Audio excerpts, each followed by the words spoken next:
तो फिर से आपका स्वागत है हमारे YouTube चैनल पर। और हम दिव्य कुमार जो इंटरव्यू दे रहे हैं हमारे आलोक सर के साथ, उनकी वीडियो पर रिएक्शन कर रहे थे। तो ये पार्ट 2 है, क्योंकि पार्ट 1 में अपनी बातें भी कुछ शेयर करनी थी, कुछ बातें कहनी थी, तो वीडियो बहुत लंबी हो जाती, इसलिए पार्ट 1 पार्ट 2 करके वीडियो बनाए। तो शुरुआत करते हैं। और कुछ अच्छे क्वेश्चंस आलोक सर ने उठाए हैं और दिव्य कुमार ने उनका जवाब दिया है। बहुत ही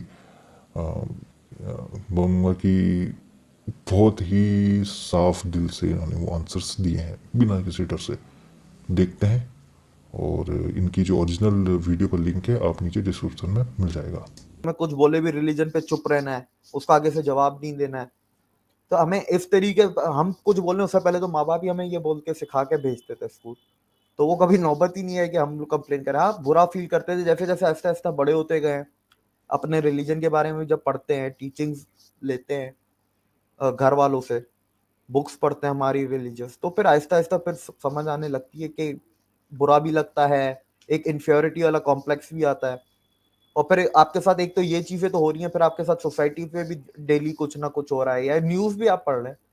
अगर मेरे साथ नहीं भी हो रहा, मैं डेली अगर न्यूज पढ़ रहा हूँ कि भाई उसके साथ ये हो गया, वो हिंदू था, इस वजह से हो गया, तो वो चीजें फिर अफेक्ट करती हैं आहिस्ता आहिस्ता माइंडसेट पे, इमोशनली आपको हिट करती हैं वो चीजें।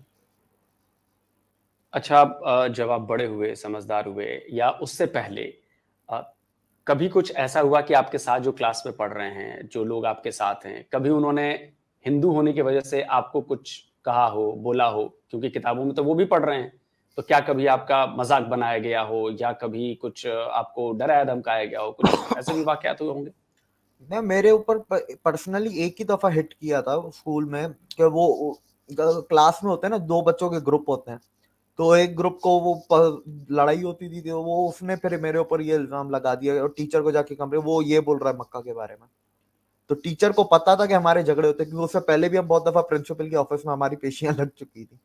तो टीचर को पता था कि वो झूठ बोल रहा है, तो वो मामला ठंडा हो गया। लेकिन ये मजाक इस तरीके से इनडायरेक्टली हंसी मजाक बहुत उड़ाते हैं, जो कि हम नहीं उड़ाते। मजाक तो अब बन रहा है उनका सारे दुनिया में।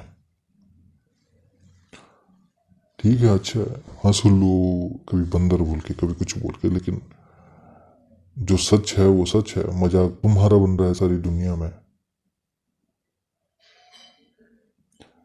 एक कहावत मैंने कोई अच्छी बात सुनी थी कहीं से कि जो पूजा है या किसी धर्म से अगर जुड़े हो, तो धर्म बोला प्रदर्शन का विषय नहीं है। अब आप 4 वक्त की नमाज पढ़ो, हमने तो कुछ नहीं कहा। आप बहुत अच्छे कट्टर मुसलमान होंगे, हमने तो कुछ नहीं कहा कि प्रदर्शन का विषय नहीं है। लेकिन मेरी एक आस्था एक धागे से जुड़ी है, और वो धागा, इसके मायने अगर आपको पता नहीं है, तो फिर किस बिना पर आप किसी चीज की हंसी उड़ा सकते हो? क्योंकि धर्म तो दर्शन का विषय है ना, समझने का विषय है। अंतर्मन में वो चीजें चलनी चाहिए। मैं बहुत बड़ा कट्टर हिंदू हूँ, लेकिन मेरे एक भी लक्षण अगर सही नहीं है, तो मैं किस बिना पर एक अच्छा इंसान हो सकता हूँ? धर्म की बेसिक कैटेगरी ही एक अच्छा इंसान होना है, बस बात खत्म। अगर आप कैटेगरी उस कैटेगरी को फुलफिल नहीं करते हो, तो आप भी कितने भी बड़े कट्टर व्यक्ति बन जाए, कट्टर धार्मिक व्यक्ति बन जाए, उससे कुछ फर्क नहीं पड़ता। हम रिटेलिएट करेंगे तो हमारा ब्लेसफेमी लग जाएगा। नहीं तो यार, जैसे रक्षाबंधन आती थी, राखी पहन के जाते थे, तो 2-3 दिन तो बंदा पहनता ही है। इंडिया में तो लोग और भी ज्यादा पहनते हैं, महीना महीना भी पहनते हैं। बिल्कुल, इनफैक्ट मैं तो तो जब तक वो धागा रहता है तब तक रहता है, जब हट जाता है तो हटा बिल्कुल देते हैं, तो कई कई महीने पहन लेता हूँ मैं। ऐसा ही है। तो हम जाते थे, बोलते थे ये क्या हथकड़ी पहनी हुई है, अब कुछ नहीं बोल सकते। अ, अरे वो बंदर वाले भगवान का क्या नाम है, हनुमान का, अब हम कुछ नहीं, हम आगे तो हमारा जवाब है हनुमान, हम कुछ बोल नहीं सकते उसके आगे। अगर हम मजाक कर ले तो ब्लेसफेमी हो जाती है, वो मजाक करें तो वो मजाक है। अच्छा, जब आप बड़े हुए, जब आप कॉलेज से बाहर निकले, उसके बाद जब आप ने जॉब तलाशी होगी या कुछ किया होगा, तो उसमें भी ये चीज आड़े आती है कि आप मुस्लिम नहीं हैं, आप नॉन मुस्लिम हैं, आप हिंदू हैं? जॉब के लिए तो मैंने कभी अप्लाई नहीं किया, मैंने तो स्टार्टिंग से बिजनेस किया। मैं पढ़ाई के दौरान ही मैंने अपना बिजनेस शुरू कर दिया था, कॉलेज टाइम से। तो बिजनेस में काफी जगहों पे अटकलें आई हैं, डीलिंग में आती हैं। इतना गवर्नमेंट ऑफिसेस में मुझे इतना वो नहीं सहना पड़ा, या इंसल्टिंग हो या आपका काम डिले कर दिया हो, तंग कर रहे हो। लेकिन जब आप डीलिंग करते हो कस्टमर्स के साथ या आपके जो सप्लायर्स होते हैं उनके साथ, उनमें कभी कभार को 10-15% ऐसे लोग होते हैं जो कि ये करते हैं चीजें, आपको रेट ज्यादा बताएंगे ताकि आपको बेचना ही ना पड़े, कि यार हिंदू के साथ डीलिंग ही ना करनी पड़े। ऐसी चीजें भी होती है, जानबूझ के रेट ज्यादा बताएंगे। तो हमारे साथ जो मेरे पार्टनर मुस्लिम है पाकिस्तान में, ओके। पाकिस्तान में जो मेरा बिजनेस स्टैब्लिश्ड है वो मेरा मुस्लिम के साथ है पार्टनरशिप। तो मैं उनको आगे बेचता था, वो आगे उनको सही रेट बताते थे, फिर मैं जाके पेमेंट करता था। फिर हम लोग भी अपने मजे लेते थे, हम लोग भी तंग करते थे इस तरीके से। अब हम मुंह से कुछ नहीं बोल सकते, इस तरीके से तो मजे ले ही सकते हैं।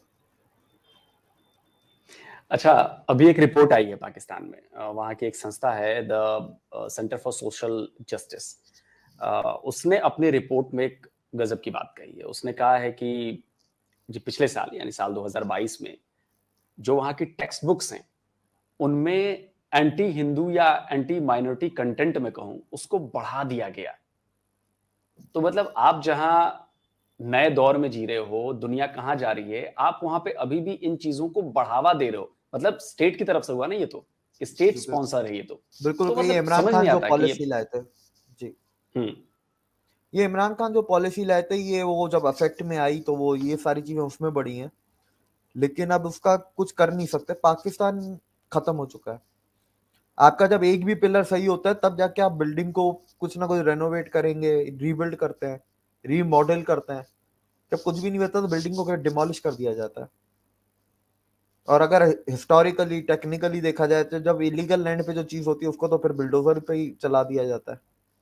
तो जब एक चीज ही इलीगल बनी हुई है, जो कॉन्सेप्ट ही गलत है, और बनाने वाले असल में बनाने वाले नहीं है, जो बनाने वाले थे वो चले गए, जो उनके साथी या लेबर कह लें, लेबर उनके यहाँ के फाउंडर बन गए। इस तरीके से ये चीजें ही हो गई हैं।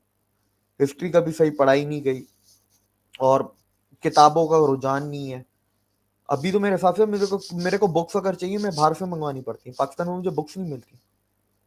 मतलब पहले ही मिलती थी, अब डे बाय डे हर चीज बंद होती जा रही है, बुक्स का रुझान ही नहीं है यहाँ पर। तो आप जब तक आप बुक्स नहीं, यूनिवर्सिटी आपको कितना सिखा लेगी, एजुकेशन सिस्टम कितना भी अच्छा हो, एजुकेशन सिस्टम आपको अच्छा इंसान बना देगा, नॉलेजेबल इंटेलेक्चुअल अगर आपको बनना है, वो आपको 4 साल की डिग्री नहीं बना सकती।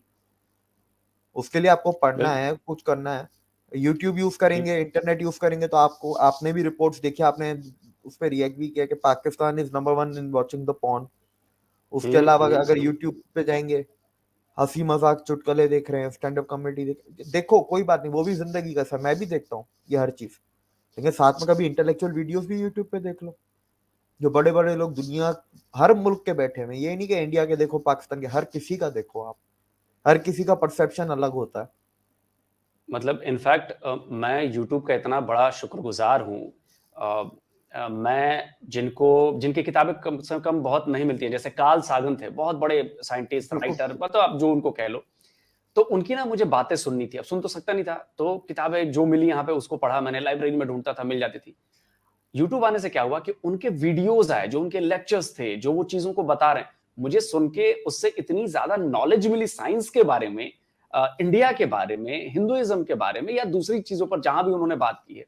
तो मैंने देखा कि यार अगर यूट्यूब से आप चाहें तो आप बहुत कुछ कर सकते हैं, बहुत कुछ पा सकते हैं, बहुत कुछ गेन कर सकते हैं। लेकिन वही है कि भाई आपके हाथ में तलवार है, आप चाहे तो उससे किसी का गला काट दो या उससे कुछ अच्छा काम कर लो, मतलब बिल्कुल ऐसा है। आपकी मर्जी है, आपकी मर्जी है। अच्छा दिविक भाई, हम लगातार देखते हैं, मेरे पास ये लगातार खबरें आती हैं, रोज आ रही है खबर, ज्यादातर सिंध से आती है कि जी हिंदू बच्चियों को, नाबालिग बच्चियां हैं, उनकी किडनैपिंग हो गई, उनकी जबरदस्ती उनको मुसलमान बना दिया गया, उनकी शादियां कर दी गई, बड़े बड़े लोगों से शादियां कर दी गई। मियां मिट्ठू का नाम आपने भी सुना होगा, हमारे यहाँ बड़ा चर्चित नाम है भाई, बहुत हमने सुना है। तो ये लोग प्लान्ड करके ये काम करते हैं। क्या वहां की पुलिस, वहां का कानून, वहां का प्रशासन, वहां की अदालतें क्या कुछ नहीं कर पा रही इनको रोकने के लिए, या सब की सब खत्म हो चुकी? देखें, यहाँ पर जब आपके कॉन्स्टिट्यूशन में एक चीज है कि मुस्लिम वापस कन्वर्ट, जो एक बार मुस्लिम में कन्वर्ट हो गया, आप इस्लाम नहीं छोड़ सकते। जब आप कोर्ट में जा रहे हैं डरा धमका के, लड़की को भी धमकाया हुआ है, उसकी फैमिली को भी धमकाया हुआ है कि कोर्ट में तुमने ऐसा नहीं बोला, नहीं तो उधर ही हम तुम्हें भी मारेंगे, तुम्हारी फैमिली को भी मार देंगे, तुम्हें बोलना है कि तुमने अपनी मर्जी से कबूल किया। तो वो फिर लड़की उधर बोलती है हाँ मैंने अपनी मर्जी से कबूल किया, तो वो वापस कैसे आएगी? और इसमें दो चीजें, एक होते हैं जो आइसोलेशन वाली चीजें होती हैं कि भाई किसी ने बदले में कर लिया, किसी का दिमाग, कोई रेडिकलाइज माइंड है, उसने एक हादसा कर लिया। दूसरा है ऑर्गेनाइज्ड सिस्टम है, मियाँ मिट्ठू जैसे। अब आप इनका मियाँ मिट्ठू जिस विलेज में, जिस गांव में रहते हैं, वो लाड़काना सखर के बीच में एक गांव आता है, मुझे उसका नाम एग्जैक्टली अभी याद नहीं है। उस गांव में पुलिस नहीं जा सकती, ना लड़काना की पुलिस जा अच्छा, सकती है, ना सरखर की पुलिस जा सकती है। और उसके खुद के जो गार्ड्स हैं वो रेंजर के गार्ड्स हैं। तो अब क्या कर सकते हैं आप, इसका स्टेट सपोर्ट। ऑनलाइन तस्वीरें, लोग बोलते हैं नहीं तुम झूठ बोल रहे हो, तुम मियाँ मिट्ठू डालो, इमरान खान के साथ तस्वीर मियाँ मिट्ठू की आ रही है। और बिल्कुल, मियाँ हाँ, मिट्ठू मैंने जहाँ देखी है, जाता है तो मैंने उसके साथ देखी जो है। गार्ड्स होते हैं, कभी प्राइवेट सिक्योरिटी के ऐसे गार्ड्स होते हैं, ऐसी बॉडी और जो गन्स वो कैरी करते हैं, जैकेट्स जो पहनते हैं। उम, उम, उम, उम, उम, उम, उम, उम। तो क्या पाकिस्तान का हर इदारा, हर संस्था, उन सबका इस्लामाइजेशन हो चुका है? हर एक चीज का हो चुका है, हर एक चीज का। इधर चैरिटी को भी से रेडिकलाइज कर दिया। जब कोविड हुआ था तो कराची में एक बहुत बड़ा इंडस्ट्रियल एरिया, कराची का कोरंगी इंडस्ट्रियल एरिया, तो वहां पर एक बहुत बड़ी फैक्ट्री वाले थे। उन्होंने फिर चैरिटी की कि भाई जो भी आएगा उसको महीने का राशन हम देंगे, हर हर इंडिविजुअल को। तो शिया को नहीं देंगे, हिंदू को नहीं देंगे, क्रिश्चियंस को नहीं देंगे। तो अब मतलब मैं ये नहीं वो कहता कि सारे, पाकिस्तान के लोग नहीं हैं? भाई उनके हिसाब से ये लायक नहीं है कि इनको चैरिटी भी दी जाए। अब मैं यही नहीं कह रहा कि सारे ऐसे हैं, क्योंकि बहुत लोगों ने कोविड में चैरिटी की। ऐसा नहीं है कि हर कोई ऐसा करता है, पर ये ना आहिस्ता आहिस्ता इसकी संख्या बढ़ती जा रही है कि आज अगर 10% ऐसा कर रहे हैं, कल 20 कर रहे हैं, फिर 30 कर रहे हैं। आहिस्ता आहिस्ता जब 100% कर लेंगे, फिर ये अपने आप को मानना शुरू कर देंगे, जो कि अभी भी कर ही रहे हैं। मतलब मैंने देखा है, चलिए हिंदू, क्रिश्चियन, सिख इनको तो छोड़ दो, जो मुसलमान के वहाँ पे अलग अलग सेक्ट हैं, शिया और सुन्नी का जो बहुत बड़ा वहाँ पे झगड़ा है। एक रिपोर्ट आई थी, उसमें मैंने पढ़ा कि पिछले 8 साल में करीब 4000 से ज्यादा शियाओं को मार दिया गया, और आए दिन शिया मस्जिद में ब्लास्ट होते रहता है। जिस डॉक्यूमेंट्री का मैंने जिक्र किया, जिन्ना इंस्टीट्यूट वाले का, उसमें एक शिया मोहतरमा थी, उनका भी इंटरव्यू लगा हुआ था, और उनके हस्बैंड को मार दिया गया। उनके हस्बैंड एक फैक्ट्री चलाते थे, और इसलिए मारा गया बकौल उनके, मतलब मैं नहीं कह रहा, बकौल उनके, कि वो शिया थे, और सुन्नियों की तरफ से कहा जाता है कि शियाओं को मारो तो जी जन्नत में आपको जगह मिलेगी। इस वजह से उनका कत्ल कर दिया गया। ये इधर देखें ना, ये सबसे बड़ा मसला है। इधर हर चीज अब अरबी में आप पढ़ाएंगे, कहाँ से होगा? अब ये वही बात है ना, अगर मैं गीता, महाभारत हिंदी और संस्कृत में पढ़ूं, जो मुझे आती नहीं है, मैं पाकिस्तान में, मुझे सिंधी, उर्दू, इंग्लिश आती है, तो मैंने जब पढ़ी तो मैंने इंग्लिश में ही पढ़ी। अब मैं हिंदी संस्कृत में पढ़ता तो मेरा भी हाल ऐसा ही होता जैसा इनका है, अरबी में पढ़ के। एक तो सबसे बड़ा मसला ये है। दूसरा जो आपने एक लास्ट आपने बात की ना कि क्या हर इंस्टीट्यूट, ऑर्गेनाइजेशन रेडिकलाइज हो गया है। देखें, ऑर्गेनाइज्ड जेनोसाइड है ना पाकिस्तान में, वो चल रहा है। आप हमेशा लड़की 18 से छोटी क्यों होती है, 18 से बड़ी क्यों नहीं होती? हर बार लड़की ही शादी क्यों कर रही है, इस्लाम कबूल क्यों कर रही है? कोई हिंदू लड़का क्यों नहीं कर रहा मुस्लिम लड़की के साथ? तो जेनोसाइड हुआ ना कि आप, और फिर उसमें पूरा स्टेट सपोर्ट है, तो ऑर्गेनाइज हो गया। लड़कियां नहीं रहेंगी, शादियां नहीं होंगी, शादी नहीं होंगे, हिंदू पैदा ही नहीं होंगे, आहिस्ता आहिस्ता अपने आप खत्म हो जाएंगे। तो हमारे काफी एनजीओ के साथ अभी ये केस में बातचीत चल रही है कि हम ये आईसीजे में या आईसीसी में ये केस लेके जाएं। तो अभी उसके लिए हम आगे वर्किंग कर रहे हैं। ये बहुत लंबा प्रोसीजर है, एक इंटरनेशनल लेवल पे लेके जाना, इसके लिए फिर हम तैयारियां कर रहे हैं, कोशिशें हमारी यानी जारी हैं। बहुत जरूरी है, क्योंकि ये जो बात आपने कही है ना, ये मैं अभी पिछले एक आध महीने पहले एक दो वीडियो में ये बात कह चुका हूँ, क्योंकि मेरे दिमाग में ये बात आई कि यार हर बार हमें ये खबर क्यों मिलती है कि नाबालिग लड़की ही कन्वर्ट हुई, नाबालिग लड़की ही उसको उठाया गया, लड़के क्यों नहीं कन्वर्ट हो रहे, यार लड़कों की किडनैपिंग क्यों नहीं हो रही है, जबरन मुसलमान क्यों नहीं बनाया जा रहा? तब मुझे ये रियलाइज हुआ कि अरे यार, ये तो लाइन इधर है, जो मेन मिशन है वो तो ये है, भाई लड़कियां जब होंगी ही नहीं, सारी मुसलमान हो जाएंगी, तो हिंदुओं की आबादी वैसे ही कम होने लगेगी, और वैसे ही वो खत्म हो जाएंगे। बिल्कुल सही बात कही आपने। अच्छा, एक सवाल और मैं आपसे पूछ रहा हूँ, थोड़ा सा फ्यूचरिस्टिक सवाल है कि जिस तरह की कट्टरता आपने बताई, रेडिकलाइजेशन, हर एक ऑर्गेनाइजेशन, उसे देखते हुए क्या आपको लगता है कि पाकिस्तान की जो माइनॉरिटीज हैं या खासकर जो हिंदू समुदाय है, उनका फ्यूचर क्या है? देखिए, माइनॉरिटीज का फ्यूचर जो रह जाएंगे वो मर जाएंगे, तो जो बाकी निकल जाएंगे, और हम लोग इसी चीज में लगे हुए हैं, क्योंकि अब हालात ऐसे हो गए हैं। आप देखें ना, 6 साल में 88 माइनस 44 करें जो है, इतने लोग निकल चुके हैं माइनॉरिटी के, उसमें क्रिश्चियन भी हैं, सिख भी हैं। अब इतने लोग आपके अगर 6 साल में निकले हैं, और देखें हर हिंदू ने इधर बैकअप बनाया हुआ, क्रिश्चियंस और सिख्स ने इतना बैकअप नहीं बनाया, लेकिन हर हिंदू के घर से एक बंदा बाहर है ही है।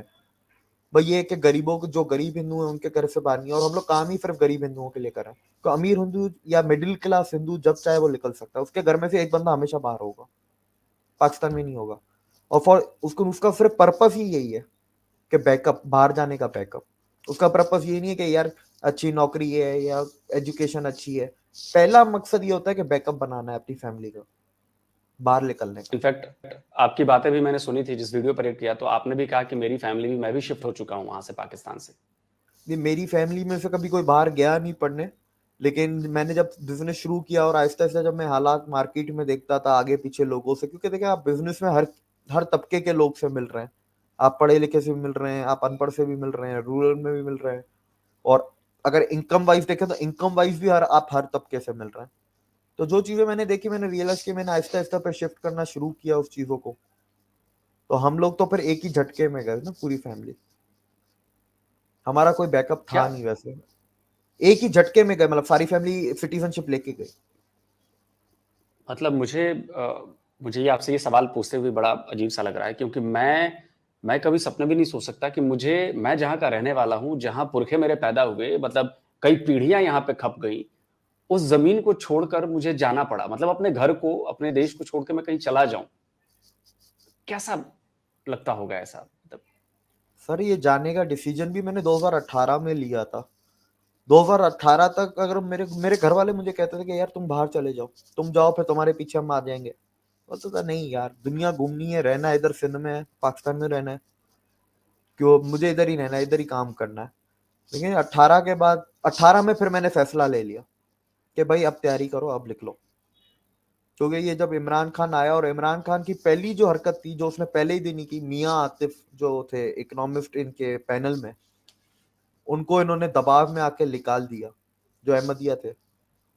तो बस वो चीज थी, और मैंने उससे अंदाजा लगा लिया ये इंसान, ये खुद तो जिएगा नहीं, हमें भी नहीं जीने देगा मुल्क को। और आज वो हकीकत है, ये किसी को नहीं जीने देगा इंसान। हाँ, वो भी तो रिलीजन का कार्ड खेल ही रहे हैं। अच्छा, बहुत टाइम ले लिया मैंने आपको, अब मैं एक थोड़ा सेगमेंट लूंगा आपसे, रैपिड फायर क्वेश्चंस हैं, इसमें आपको जवाब हाँ या ना में देना है, या फिर भारत या पाकिस्तान में देना है। ठीक। कुल 10 सवाल हैं, बहुत जल्दी जल्दी पूछूंगा, वैसे ही आप मुझे जवाब दे दीजिए। तो पहला सवाल है, क्या आपको as a Pakistani proud feel होता है? नहीं। जब आप किसी दूसरे देश में होते हैं तो क्या अपनी पहचान पाकिस्तानी बताने में आप कंफर्टेबल फील करते हैं? मैं सिंधी बोलता हूँ। माइनॉरिटीज को राइट्स कहां पर बराबरी के मिलते हैं, भारत या पाकिस्तान? इंडिया में हद से ज्यादा मिलता है, मेजोरिटी से ज्यादा माइनॉरिटी को मिलता है। क्या आपको लगता है कि भारत में माइनॉरिटीज के साथ पाकिस्तान से भी बुरा सलूक किया जाता है? बिल्कुल भी नहीं। क्या पाकिस्तानी होते हुए भी पाकिस्तान के पीएम, प्रेसिडेंट, चीफ मिनिस्टर या फिर सेना के तीनों ब्रांचेस में से किसी के चीफ बन सकते हैं? नहीं। क्या आप अपने आप को पाकिस्तान में सेफ एंड साउंड फील करते हैं? Not any more. क्या आप पाकिस्तान में बिना डरे अपने धार्मिक रीति रिवाजों या त्योहारों का पालन कर सकते हैं? इट डिपेंड्स कि मैं कितना अमीर हूँ और किस एरिया में रहता हूँ। क्या हिंदू कम्युनिटी को पाकिस्तान में आसानी से सरकारी या प्राइवेट नौकरियां मिल जाती हैं? सरकारी मुश्किल से मिलती हैं, प्राइवेट मिल जाती हैं, फिर भी कंपैरेटिवली। क्या पाकिस्तान की पुलिस हिंदू और मुसलमान को एक ही नजर से देखती है? डिपेंड करता है कि केस कौन सा है, जुर्म कौन सा हुआ है। अच्छा, आखिरी सवाल, अगर आपको मौका मिले भारत में शिफ्ट होने का, तो क्या आप पाकिस्तान छोड़कर भारत में शिफ्ट हो जाएंगे? मेरी अल्टीमेट डेस्टिनेशन इंडिया ही है। आपने जो जवाब दिए हैं उससे मुझे नहीं, मुझे लगता है कि सारे दर्शकों को, सारी हमारी कम्युनिटी को ये बात अच्छी तरह से समझ में आ गई होगी कि पाकिस्तान में चल क्या रहा है। क्योंकि किसी के लिए भी, मुझे नहीं लगता कि किसी भी कम्युनिटी के लिए, मैं यहाँ से अगर किसी मुसलमान के बारे में भी कहूँ कि तुम्हें यहाँ से छोड़कर निकल ही जाना है, तो उसको भी बड़ा दुख होगा कि यार अपनी जमीन, अपना देश, अपनी मिट्टी, उसको छोड़कर मैं कहाँ जाऊं, क्योंकि बाकी दुनिया तो बेगानी है ना फिर हमारे लिए, तो वैसे ही सबके लिए। जिस तरह से आपने जवाब दिए, जिस तरह से आपने चीजों को रखा, और बहुत मुझे क्लियरिटी दिखी कि बहुत क्लियर है जो आपने दिखाया, जो बताया, और जो हम सुनते आ रहे हैं, पढ़ते आ रहे हैं, देखते आ रहे हैं कि वहां पर क्या हो रहा है।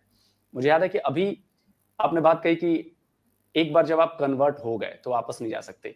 अभी मैं किसी की क्लिप देख रहा था, ट्विटर पे किसी ने मेरे साथ शेयर किया, तो उसमें एक मौलाना पाकिस्तानी टीवी चैनल पर बता रहा था कि अगर किसी ने कन्वर्ट हो गया, उसने मुसलमान अपने फ्री विल से बन गया वो, और अगर वो चाहता है कि वापस चला जाए, तो उसका कत्ल जायज है, आप उसको मार दो, किल कर दो, ऐसा किसी हदीस में लिखा है, वो हवाला दे रहा था।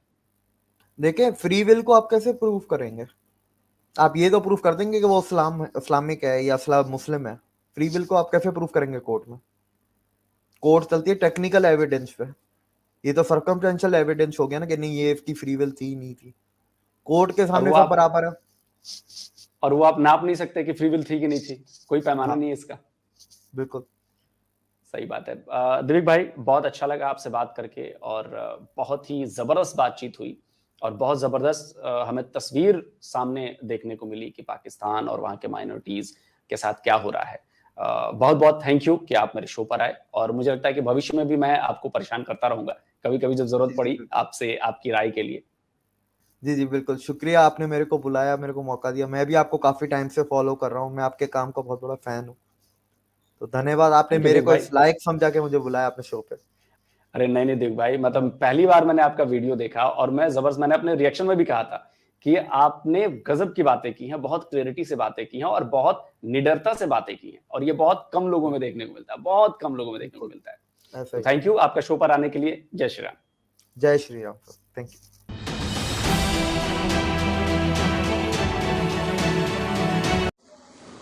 तो ये थी वीडियो, दिव्य कुमार का ये फुल वीडियो इंटरव्यू है जिस पर हमने आज रिएक्ट किया है।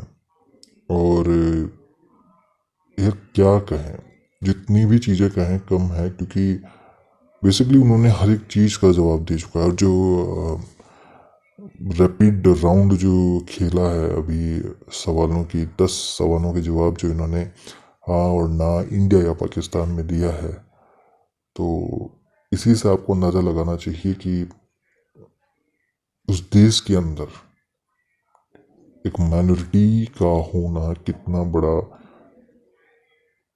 गुनाह है, या कहें तो मेरे पास शब्द ही नहीं है वो चीज़ बयान करने के। और सही बात कह रहे हैं आलोक जी भी कि कभी मुझे कहा जाए कि आप इंडिया छोड़ के चले जाओ, जहाँ आप रहते हो, चलो छोड़ो इंडिया, जिस स्टेट में आप रहते हो, जिस जगह आप रहते हो, इसको छोड़ के चले जाओ किसी दूसरी जगह, तो मुझे भी कभी सपना नहीं आएगा, मैं भी नहीं चाहता। मैं जहाँ हूँ वहाँ, चाहे मुझे कितनी भी तकलीफ़ें हों, मैं कितनी भी तकलीफ़ें सह रहा हूँ अपनी डे टू डे लाइफ में,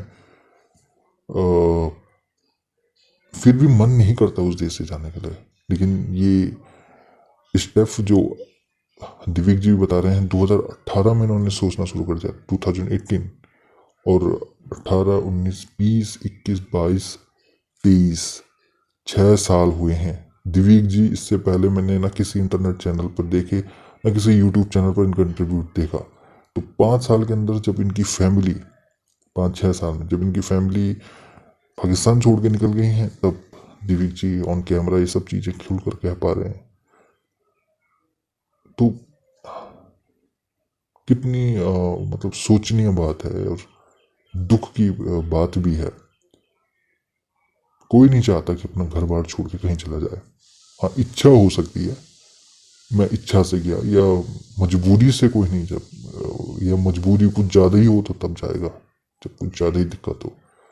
लेकिन चाहता वैसे कोई नहीं है। तो दिव्य जी का आपने पूरा इंटरव्यू देखा और सच में पूरा इंटरव्यू देखने पर मैं कुछ ज़्यादा ही इनसे यानी महसूस कर रहा था कि जो चीज़ें बोल रहे हैं वो महसूस हो रही थी।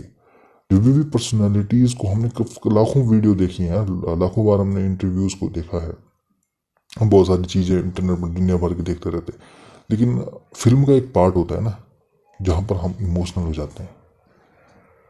क्यों होता है? क्योंकि हमको कहीं कहीं लगता है कि यार ये सच है, हमारा दिल कहता है वो सच है। जब दिल कहता है तो वो चीज़ें अपने आप उससे टच होने लगता है। दिलीप कुमार जी की जो परिस्थितियाँ हैं, जो वहाँ की रिपोर्ट्स पाकिस्तान की दिन प्रतिदिन बताती हैं, या जो खबरें निकल के आती हैं पाकिस्तान से, वो सब चीज़ें तो इनकी ही बातों में झलकता है। अब इनको क्या जस्टिफाई करने के लिए हम क्या रिपोर्टों की जड़ी निकाल के लेके आए? तो ये भी तो गलत होगा। तो आप भी इनकी बातें सुनिए, और जो भी शायद इन्होंने इंटरव्यू दिया होगा आप देखिए कि क्या बातें करते हैं, और समझने की कोशिश कीजिए कि किस तरह से पाकिस्तान में ये माइनॉरिटीज़ के साथ हो रहा है। और अब वो व्यक्ति जो NRC CAA का विरोध कर रहे थे, क्या इन सबको देखने के बाद आपको नहीं लगता कि हमको इन जो ऐसे दबे कुचले लोग हैं इनको भारत में आने की अनुमति देनी चाहिए? ये सोचिए, अपने विचार कमेंट बॉक्स में रखिए और बताइए। मिलता है नेक्स्ट वीडियो में। Thank you.